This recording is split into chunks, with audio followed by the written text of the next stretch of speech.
dilaksanakan di kabupaten kota, tapi kalau memang dikaji oleh tim ahli cagar budaya, oh ini ternyata peringkatnya nasional. Karena ada juga yang lokal begitu dikaji, loh kok peringkatnya nasional ya, diusulkan ke provinsi langsung ke pusat, baru pusat turun gitu.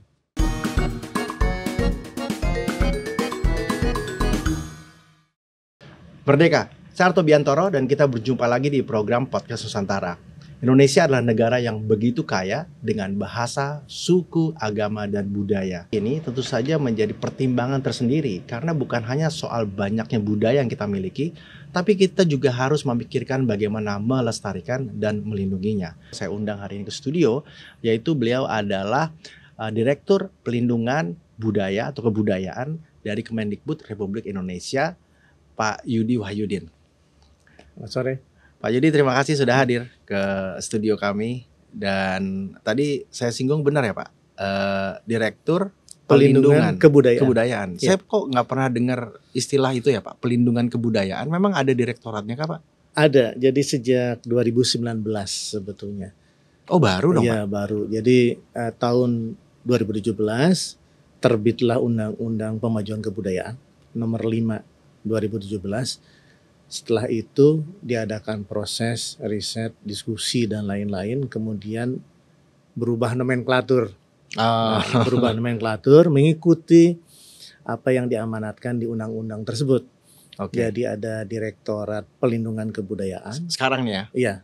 Direktorat Pengembangan dan Pemanfaatan, Direktorat Pembinaan Tenaga dan Lembaga Kebudayaan, kemudian Direktorat Perfilman, Musik dan Media, dan terakhir Direktorat Kepercayaan kepada Tuhan Yang Maha Esa dan Masyarakat Adat.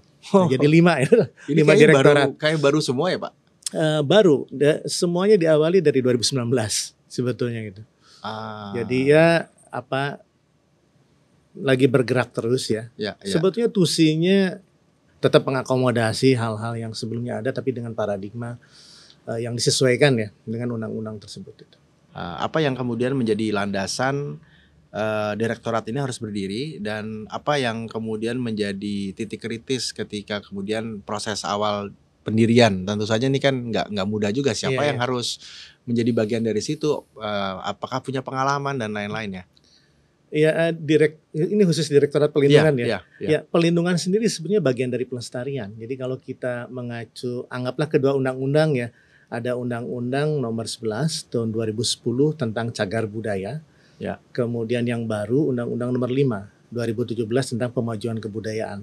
Nah, lingkup pelestarian itu diawali dari pelindungan. Pelindungannya. Kemudian pengembangan, pemanfaatan, baru pembinaan. Pelindungan itu sendiri tentunya lebih ke proteksi, tidak hanya sifatnya fisik tetapi juga non fisik. Makanya dilakukan juga penetapan warisan budaya baik peringkat kabupaten kota, provinsi, nasional, sampai warisan dunia. Warisan dunia juga digarap atau ditekuni ya, diamanatkan ke Direktorat Pelindungan Kebudayaan gitu ya. Nah, itu yang mendasari kenapa Direktorat Pelindungan Kebudayaan menjadi satu titik krusial dan harus ada itu. Kedua adalah terkait dengan data. Jadi direktorat ini menangani juga masalah data. Jadi data-data terkait dengan cagar budaya. Cagar budaya itu warisan bersifat bendawi, jadi yang kasat mata. Yang kasat mata bisa berupa benda, bisa berupa bangunan, struktur, situs atau kawasan, baik terletak di darat maupun di bawah air, dan tentunya memiliki nilai penting. Nah, ini nilai penting ini yang penting nih. Tentunya melalui proses penetapan. Jadi ada proses penetapan. Jadi tidak semua yang berpotensi menjadi cagar budaya itu mendapat label cagar budaya sebelum ditetapkan oleh tim ahli cagar budaya.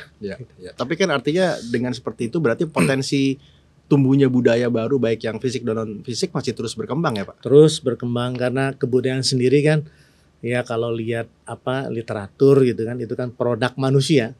Bisa berupa pikiran, perilaku, bisa berupa fisik ya, hasil akhir gitu. Dan tentu itu dihasilkan ya dari masa lalu sampai masa sekarang. Nah, kebetulan yang menjadi lingkup kebudayaan pokok yang digarap oleh Kemendikbudristek itu tentunya di hulu.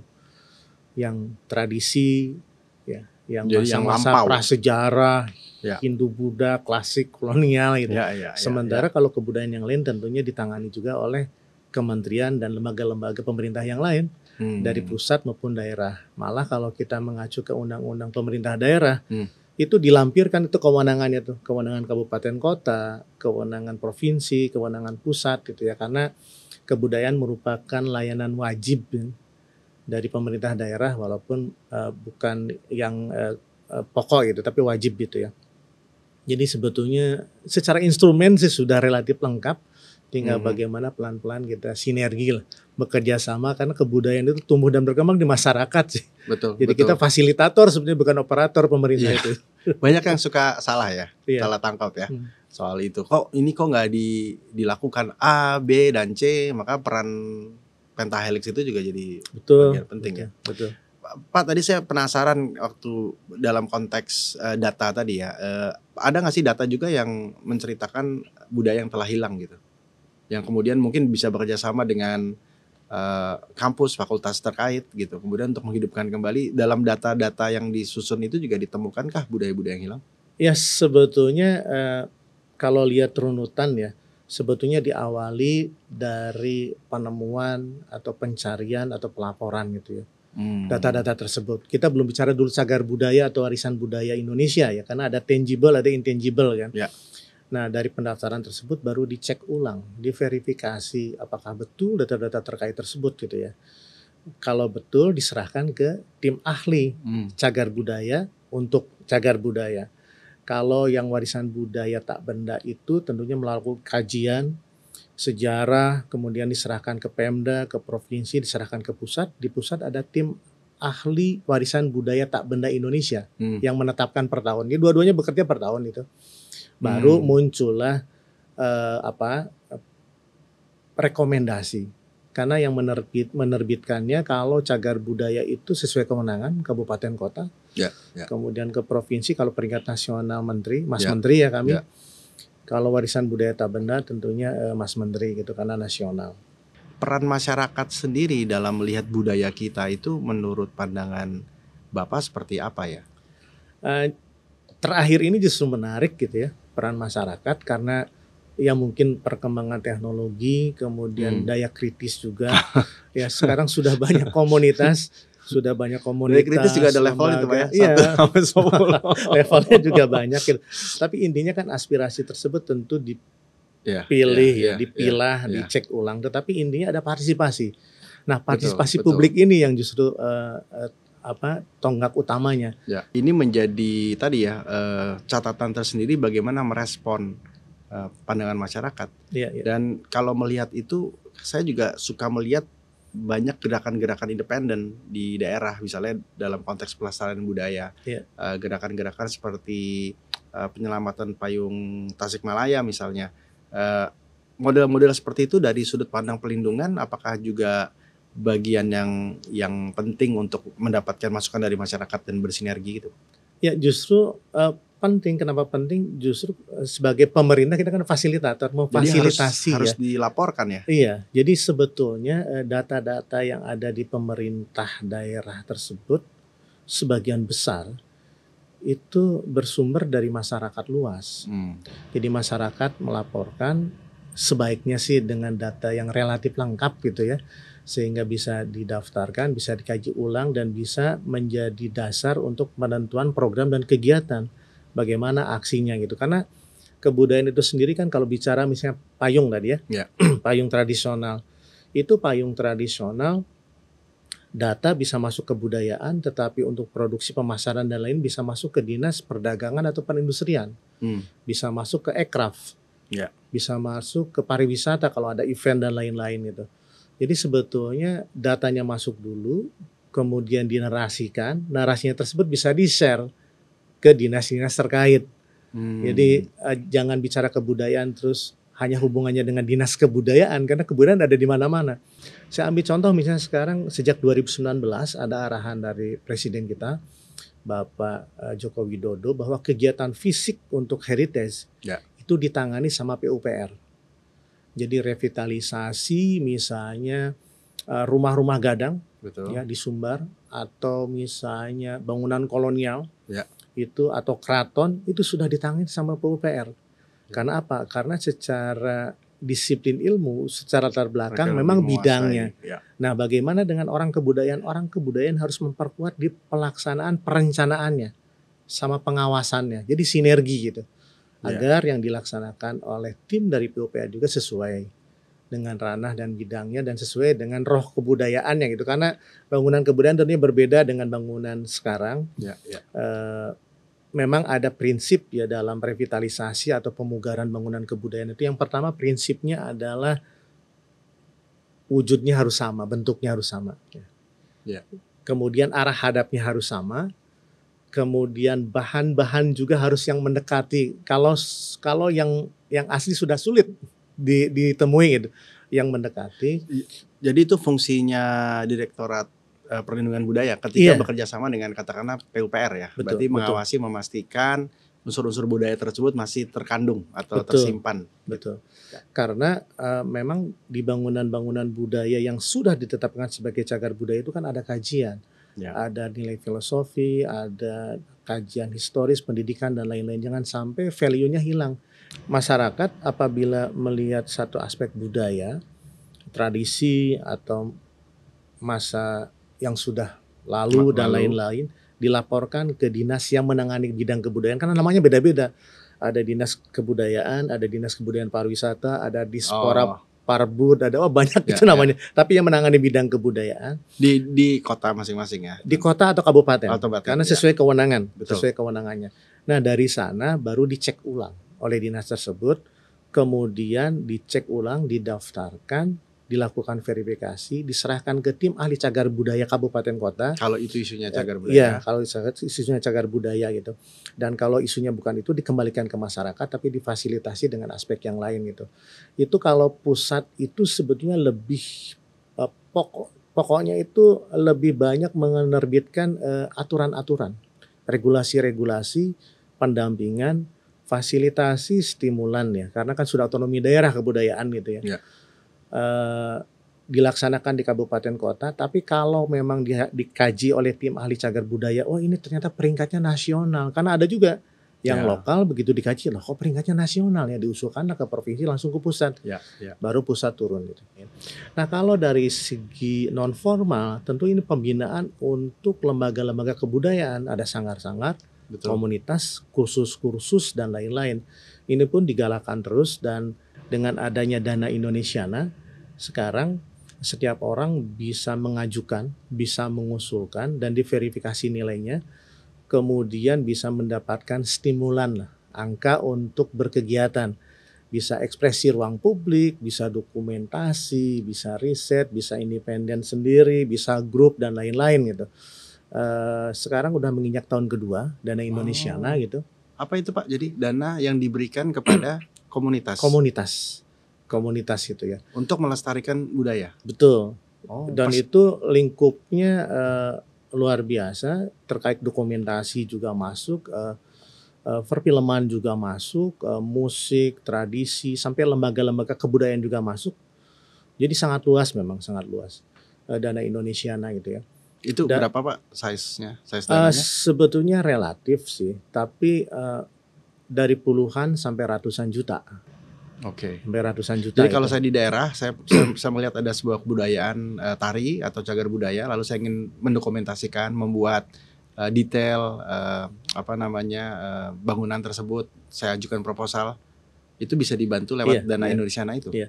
Jadi silakan dibuka Dana Indonesiana di websitenya, kemudian dipelajari ada sekian kategori, setiap kategori ada persyaratan dan lain-lain gitu. Biar apa yang kita siapkan sesuai dengan peruntukan baru di sana nanti biasalah ada penjurian, verifikasi dan lain-lain gitu. Dan ini janji Pak Presiden waktu Kongres Kebudayaan 2018 bahwa akan ada dana abadi kebudayaan. Nah baru tahun 2022 kemarin karena uangnya ya diikhtiarkan dulu kemudian diinvestasikan karena kan kelebihan yang digunakan. Dan di samping itu ada juga DAK non fisik. Dana alokasi khusus non fisik tapi khusus untuk museum dan taman budaya. Kita punya tantangan juga kepada generasi muda bagaimana membangun kesadaran budaya dan yang lebih penting bagaimana melihat budaya dalam sudut pandang yang yang mungkin lebih modern, dan Betul, itu yang betul. tadi kita garis bawahi soal museum tadi dan cagar budaya ya. Iya, iya. Kalau kita lihat museum-museum sekarang secara bertahap pendekatannya sudah mulai berubah gitu ya. Sajian tetap pamer, program-program Ya. sudah mengakomodasi komunitas, lembaga dan lain-lain. Karena sebetulnya ditekankan di Kongres Kebudayaan itu ruang-ruang budaya itu menjadi ruang inklusif untuk ekspresi kebudayaan. Bisa kita bayangkan kalau pengelola museumnya smart, kemudian terbuka dengan komunitas, dijadikan ruangan untuk komunitas untuk latihan tari kah, latihan melukis apa, itu dijadwalkan saja. Ya, ruang publik ya. Jadi ruang publik gitu. Itu sudah penuh itu program dan cuma menyiapkan kebersihan, keamanan sama listrik. Ya. Tanpa menganggarkan gitu. Ini tanpa menganggarkan ya. Jadi Ya. lebih efisien sebenarnya kalau sudah menjadi ruang publik sambil mengenalkan koleksinya, visi misi dan lain-lain. Nah, sekian museum sudah melakukan hal tersebut. Misalnya di Jakarta sudah terlihat ya, kerjasama-kerjasama seperti itu. Di Pemda juga sudah mulai terlihat yang level provinsi dan lain-lain. Jadi animo bangsa kita untuk berbagi itu luar biasa. Luar biasa. Menarik. Walaupun ada peraturan pemerintah nomor 66 2015 tentang standar museum, standar minimal museum itu kan minimal harus punya nama. Betul. Harus koleksi, harus ada gedung, harus ada orang, harus ada anggaran ya, operasional, harus ada visi misi. Walaupun yang berdiri itu masih merintis dan belum memenuhi standar minimal ini, tapi semangatnya luar biasa, semangatnya luar biasa. Ini menandakan bahwa semangat untuk berbagi ya, dan bangsa kita itu luar biasa. Partisipasinya luar biasa. Tinggal sementara kalau ini dibebankan ke pusat terus memang tidak mungkin karena pusat terbatas itu ya. Pak, ini ada dua isu terakhir yang saya mau tanyakan dan ini biasanya suka rame nih. Biasalah warga 62 nih kan selalu cinta banget sama budaya ya. Sedikit-sedikit budaya kita diambil. Nah itu sudut pandang yang benar gitu seperti apa sih Pak kalau kita mau bicara perlindungan ya? Pertama perlindungan dan pelindungan itu dua ya. Berarti jelaskan sekalian ya. Terhadap budaya-budaya kita yang mungkin memiliki potensi untuk diambil oleh pihak dari luar. Nah, bagaimana Kemendikbud melihat itu, Pak? Ya kalau dari sisi pemerintah kita ada kesadaran bahwa warga kita itu menyebar kemana-mana. Banyak yang jadi diaspora gitu, malah jadi punya KTP di negara tetangga dan lain-lain, dan dia punya rasa kangen kan dengan budaya-budaya awalnya gitu. Dan negara-negara luar juga sebenarnya tidak mengklaim tapi mendata potensi-potensi yang ada di warganya gitu ya, di warganya. Dan sekarang dalam era global ini memang batas-batas itu jadi tipis ya. Malah ada orang bilang ya udahlah menyebar kemana-mana katanya. Yang penting kan tidak disalahgunakan gitu ya. Itu sudut pandang pertama itu. Yang kedua tentu kekhawatiran disalahgunakan. Nah tinggal penyalahgunaan seperti apa gitu yang dilakukan dan lain-lain. Nah tentunya ini terkait dengan copyright. Jadi ke Kumham ya, didaftarkan ke Kumham gitu. Entitas-entitas budaya tersebut. Jadi jangan sampai misalnya kita komplain tapi kita juga tidak melakukan aksi gitu. Didaftarkan ke Kumham, tentunya ada data terkait dan lain-lain. Dan pihak kebudayaan baik di Pemda maupun di pusat siap mendampingi terkait dengan data-data terkait tersebut gitu ya. Apabila diperlukan. Nah, terkait dengan penetapan warisan dunia, ini kalau kita lihat sekilas ya aturannya memang tidak ada urusannya dengan copyright, dengan klaim. Jadi misalnya saya ambil contoh pantun. Pantun itu kan diajukan berdua tuh, Indonesia dan Malaysia. Memang di aturannya tidak ada itu copyright-nya mana. Tetapi yang sudah mengusulkan ditetapkan ikut sama-sama melestarikan. Melestarikan tersebut melindungi, mengembangkan, memanfaatkan gitu ya. Jadi kalau bicara pelestarian jangan hanya melindungi saja. Tetapi pengembangannya bagaimana nih, narasinya, risetnya, promosinya, pemanfaatannya seperti apa gitu. Dalam 1 tahun, dalam 1 fase pengusulan itu tidak boleh double, harus 1. Kalau kita mulu gamelan ya gamelan, yang lain didahului yang lain ya sudah gitu. Nah itu juga kan rame dan lain-lain. Malaysia sendiri tidak mengkomplain itu jadi hak milik mereka semua. Itu hanya songket yang khas Malaysia saja dan tidak ada copyright yang kita diambil juga gitu. Dan kalau misalnya songket kita ingin diusulkan masih bisa, modelnya ekstensi extension sekarang itu. Jadi pengusulan itu sekarang ada joint nomination, ada extension. Nah, kemudian bagaimana untuk yang terlambat sudah ditetapkan sama yang lain gitu. Iya. Itu ada dua, ada yang setara. Misalnya kita sekarang lagi berjuang untuk kolintang. Karena kolintang itu jenis musiknya ternyata sama dengan yang diusulkan di Afrika. Dan sudah diusulkan, sudah ditetapkan. Akhirnya diambillah opsi ekstensi. Nah, lagi berjuang juga agar kolintang itu masuk di extensionnya yang sudah diusulkan sebelumnya. Jadi sebenarnya sekarang banyak peluang. Ya. Nah, peluang-peluang ini bisa per tahun diusulkan. Beda kalau pengusulan yang satuan. Itu per 2 tahun antri itu. Sekarang misalnya untuk yang intangible ya, intangible heritage itu kan jamu sudah masuk duluan. Kemudian tahun depan itu Reog Ponorogo. Ya. Terus dari sana tempe, kemudian tenun gitu ya. Ya. Itu antri karena satu-satu per 2 tahun nanti dibahasnya dan belum tentu juga goal itu. Jadi pembahasannya Jadi lumayan. biasanya yang dilihat bukan apa yang sudah disiapkan didaftarkan oleh pemerintah, tapi apa yang didaftarkan oleh pemerintah negara lain terhadap kebudayaan kita tuh biasanya yang lebih ramai di situ ya. Nah, itu. Kalau ada negara lain yang mendaftarkan kita rame, tapi kita nggak pernah mau nanya tuh yang sudah kita siapkan untuk pendaftaran tuh betul. apa. Tetapi sebetulnya PR terberat kita itu adalah setelah diputuskan. Kan kita ada 12 ya, 12 yang intangible heritage gitu yang sudah jadi warisan dunia, dan kalau untuk yang tangible itu ada 5 itu. Nah, menjaganya itu. Jadi untuk yang tangible dari mulai Sangiran sampai ke Ombilin, Sumbar itu ada laporan-laporan berkala. Jadi dipantau terus sama UNESCO dan kita melakukan pelaporan terus secara berkala. Jadi itu treatmentnya lumayan ya. Jadi setelah ditetapkan itu. Kemudian yang intangible ada 12. Ada 12. Nah, ini pun justru gaungnya itu harus sama-sama disuarakan. Nah, saya dengar tahun ini ada rencana terkait angklung gitu, warisan dunia. Mudah-mudahan bisa diekspos juga di podcast Nusantara gitu ya. Itu luar biasa, lagi dipersiapkan masuk MURI dan lain-lain gitu. Memang harus ada kriaan-kriaan dalam mengingatkan apa yang sudah diperjuangkan, dengan sampai diperjuangkan habis-habisan, habis itu dilupakan gitu. Hanya terdaftar aja di UNESCO, itu sayang juga itu. Pak Yudi Wahyudin, Direktur Pelindungan Kebudayaan Kemendikbud Republik Indonesia, terima kasih banyak. Sami-sami, makasih juga. Berbagi ini banyak PR-nya Pak, nanti kita harus undang lagi berarti nih.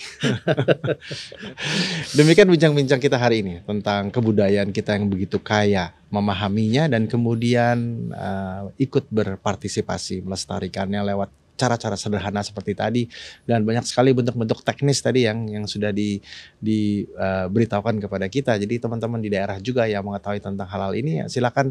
Begitu banyak dana-dana juga yang disediakan tadi Indonesiana, saya tertarik sekali untuk mengetahuinya. Dan ikuti terus program kami di Podcast Nusantara. Anda bisa menyaksikan tayangannya di YouTube channel dengan nama program Podcast Nusantara. Sampai di episode berikut, Podcast Nusantara, hidupkan cinta Indonesia.